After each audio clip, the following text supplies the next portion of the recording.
Hey guys. Good morning. How are you guys? I think we're all great. Good.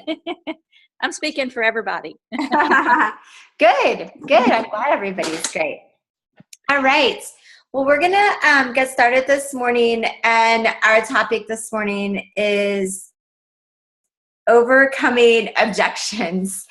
And I want to really dig into this a little bit and really talk about what to say to people whenever they're objecting to what you're objecting to Isagenix or objecting to what you have to offer. And so the first thing that I want to talk about, though, is the fact that objections are not personal. And when I'm saying objection, I'm saying when people are saying, well, I'm worried about how it tastes, or I don't believe in supplements, or is this a pyramid company, or I'm kind of broke, like all of the things that they say. And I think that one thing that you have to know right up front is any objection that they give you is not personal toward you. It's an objection toward the product or an objection toward the business.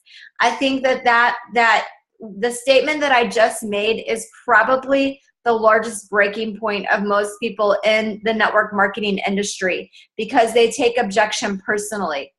And so whenever someone says, I'm not really interested in trying it, or they start asking questions, instead of understanding the person is asking a question about the product or objecting to Isagenix, what the network marketer tends to do is to feel like they're, I guess, in a sense, rejecting them.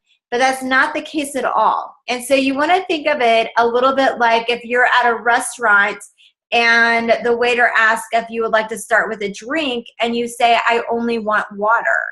And when you say, I only want water, you're not rejecting the person that's saying, do you want a drink? You're just saying, no, I don't want a drink tonight. I just want water.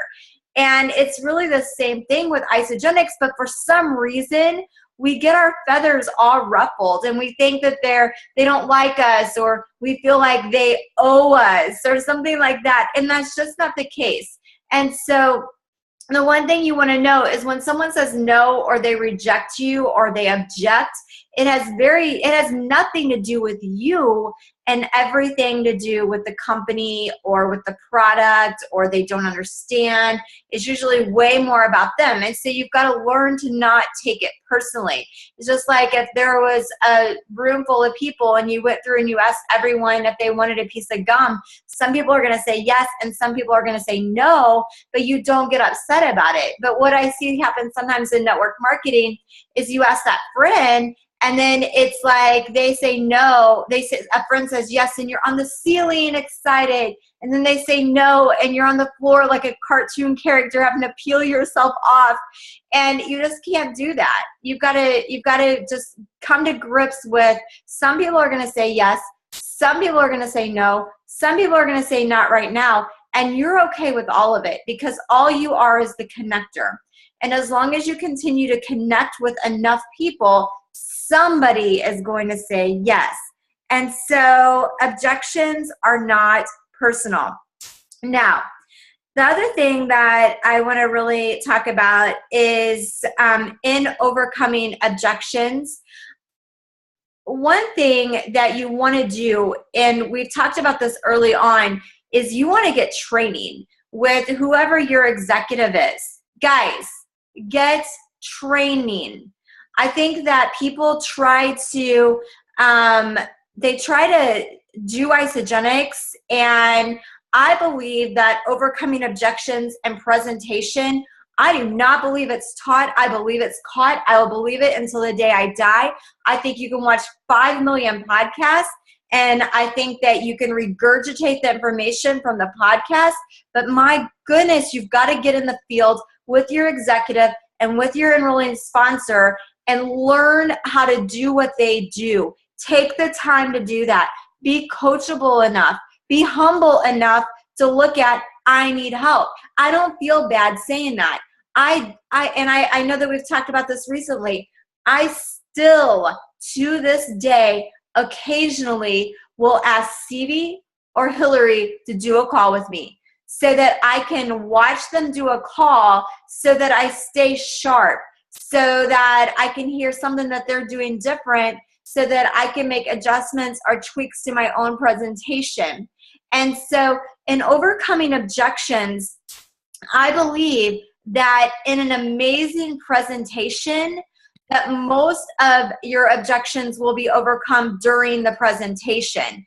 And I know we talked about this a little bit on the three-way call, but anytime our executives are presenting, it's not like they are just regurgitating the facts.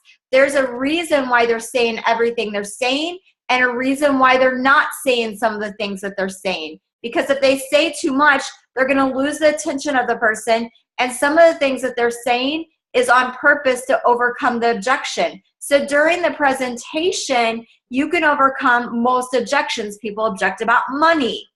You can overcome that during the presentation. People object about the taste. You can overcome that during the presentation. People want to know how it's different. You can overcome that. People want to know, people say things like, I've never had success with a program like this. You can overcome that.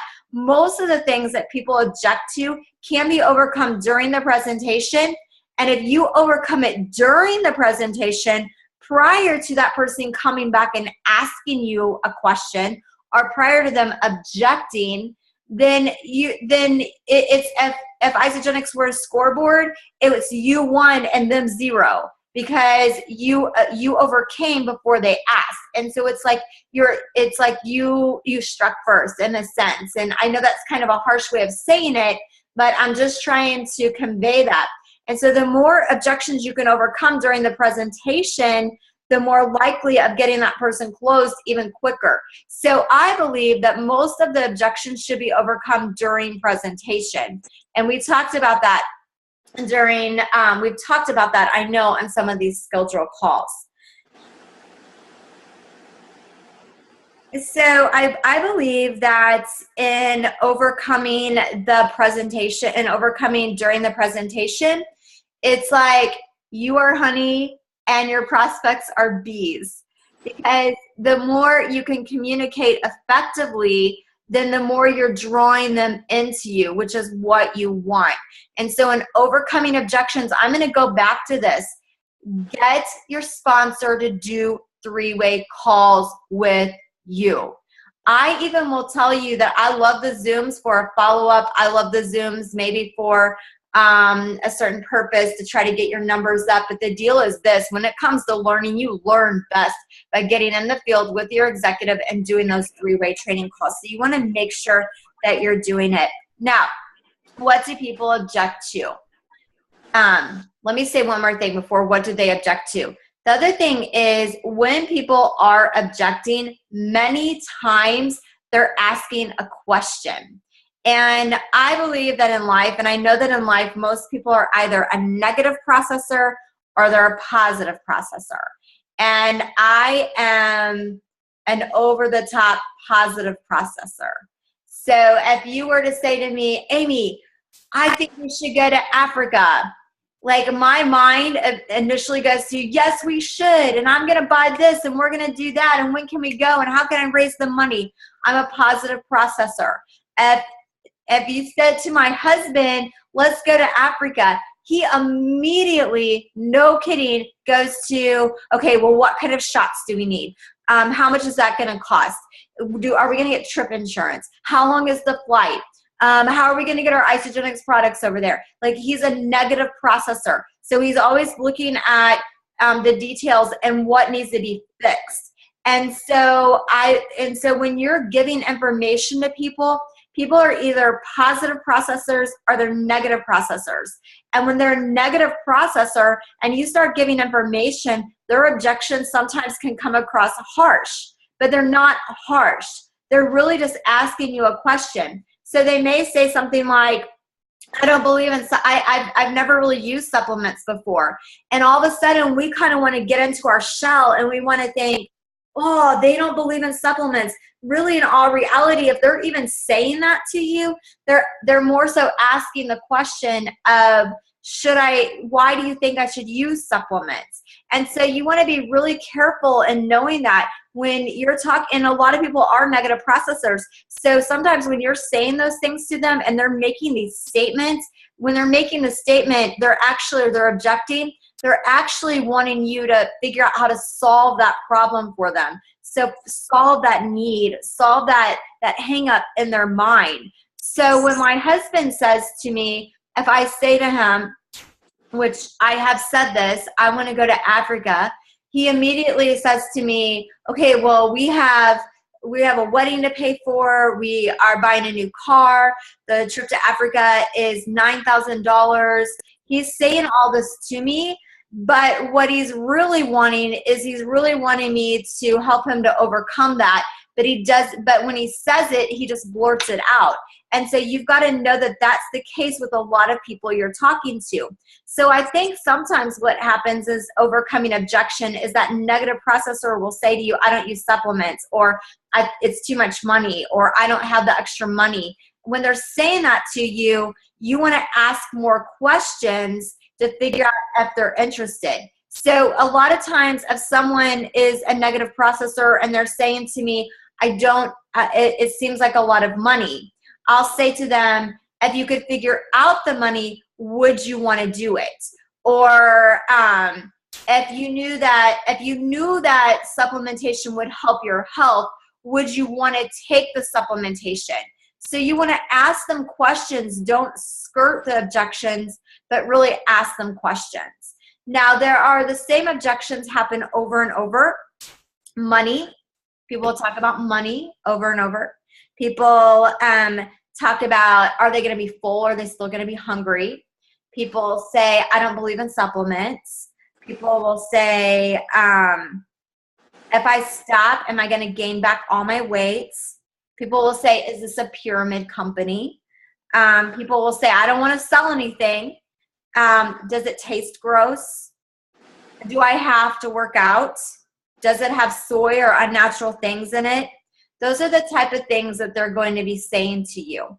And so in every objection, what you want to do is you want to identify with them. I think sometimes people get defensive, like, oh, what do you mean supplements? Of course you need supplements. If you don't, and they get defensive because they feel like it's almost an attack on them.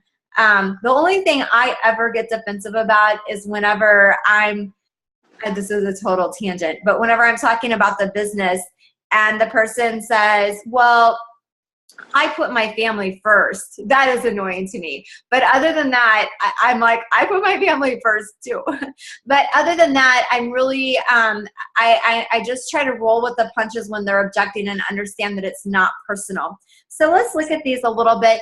The one thing that you want to do is you want to identify them. So the statement, I know how, I understand, I know how you feel. I felt that way too, but what I found. So it's feel, felt, found. I know how you feel. So you're going to identify them, identify with them. But I felt that way too, but what I found was, so let's talk about money. It's so expensive. Now, during the presentation, I'm overcoming the money.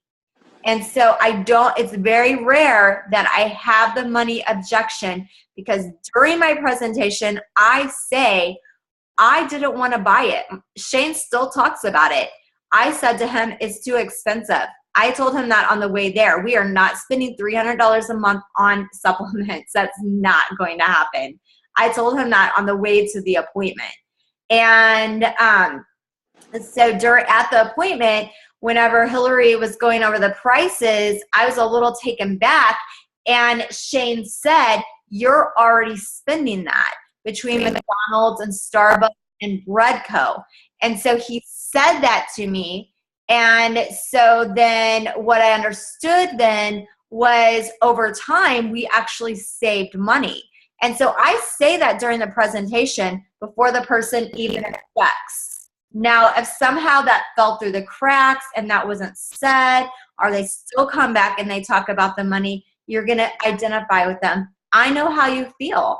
Before I started using Isogenics, there was no way I was going to pay $300 and something a month for a 30-day system. But what I found out was as I was using it, I actually saved that money because I was already spending about $10 a day between vending machines, McDonald's. I didn't believe it, but I was. And so relating to them is the best thing that you can do. So that's the money objection.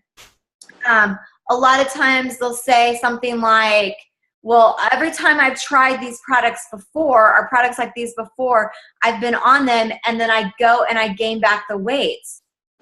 I know how you feel. That's exactly how I was. Prior to Isogenics, I had lost and gained weight probably 10 times over my life. This is the first time I was ever able to lose the weight and keep it off. And the difference is that these products have so much macronutrient base in it. They don't have a stimulant, so that my body was really getting the nutrition that it needed. And now, I mean, I love Isogenics because it's convenient. I'm always going to stay on it. But I will tell you, even now, I could literally go back and eat regular food. And now I understand the difference because of what I've learned in this program. So I know how you feel. So relating and then coming back to that. Is this a pyramid company? I know how you feel. I was completely skeptical. I have a lot of background in network marketing, and I really was not interested because of that. I really was very skeptical. But what I found was this is so different because although it is word of mouth marketing and it went out through the industry of network marketing, it's so product driven that it outshines anything I've ever seen before.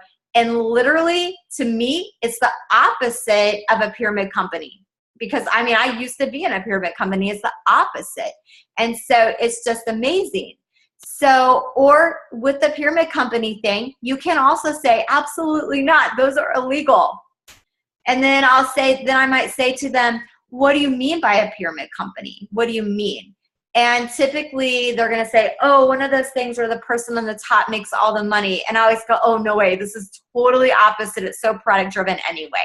And so overcoming that objection like that, then they may say to you, well, I don't want to sell it.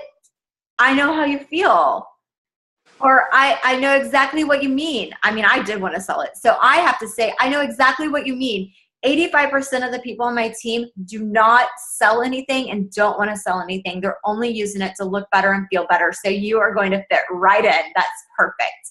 So coming back with that posturing of, yes, and I think that when you are prepared and you know that people are going to object, it makes it a lot easier. And so you've got to be prepared for these conversations instead of letting them hit you like darts. Be ready for them and come back with a great posture. Does it taste gross? I overcome that always during the presentation. I never do felt bound with that. I always overcome that during the presentation because that was my biggest concern. I had never had a shake that I liked the taste of, and I'm a foodie. So I say that in my presentation. I had never had a shake that I liked the taste of. So I was concerned. But when I made this with ice and water in my blender, I literally can make it taste like a milkshake. So I love the taste. So I say that during my presentation. If I forgot to say it, which never happens because I always say it and I have to come back to, and I would have to come back to it, I would say, totally, I know how you feel. I was so worried about the taste, but it's delicious. So you're going to come back super positive, super posturing. Do I have to work out? I don't work out. I don't like to work out. Girl, I totally get it. I tell Bonnie's story. My friend Bonnie lost 70 pounds doing only the nutrition. She lost that between February and June. Now, once June came, she started working out, and now she's totally fit. But to begin with, she didn't work out. So, I mean, I always say to them, I definitely promote working out because I work out now, but did I lose weight without it? Absolutely. So I'm going to hit that short, concise, not dragging out the conversation, just answering their question to the point with a positive posturing, knowing that every objection that they're asking, anything that they're saying is they mean it as a question, not questioning your intent, not questioning the company, not questioning the product. They're just trying to figure out, is this a fit for them? And so what you've got to do is you've got to be confident so that, yes, it's a fit for them. And going back to square one, although I'm training this to you, listening to the training is amazing. That's great. But then taking this training and hearing it and getting in the field with your executive and listening to a three-way call is one of the best things that you can do. You know, in our back office training, I suggest that you do 5 to 7 calls, but guys, do 10, do 20. Do whatever it takes to get you to the point that you can Johnny on the spot, give the information, spew it out, move forward, move on, overcome objections. That's where it's at. I think that we try to do things way too much on our own in network marketing instead of getting the mentorship that we need. And so I just keep going back to that. I've heard that that products that anything like this is processed, and I don't put processed things into my body. I'm always like, bull crap, but I don't say bull crap. But I do think it. But and so whenever they're saying I do not put processed foods into my body, what I say to them is, I totally understand. I literally try to do everything organic with my family as much as I possibly can. But I tell you what, there is no way that I can get the nutrition that my family needs into their body without actually doing supplements. And so these products are as natural as they come. The ingredients are natural, they're non-compromised, so it really is as pure as it possibly gets. And so basically, hopefully that kind of helps. Those are the main objections. They happen over and over. You're really looking at feel, felt, found, knowing that most people do not have ill intent. They really don't. They're just trying to, even if their objections come out as like a blunt statement, there still really are a question. They're just processing. And so give people grace, be warm, be confident. Confidence, you know, the Bible tells us that faith comes by hearing and hearing by the word of God. And confidence is a sister to faith. And I believe that you become confident in hearing this over and over and over again until you become a master at it. And so I really believe in the statement, learn while you earn. So get on those three-way calls. Listen to your executive. Go for it. Listen to your executive just, you know, give you their guts. And that way you're going to learn how to overcome objections during the presentation and also at the end during question time. So hopefully that helps you guys. But you guys have an amazing day, and I'll talk to you soon. Bye, everybody.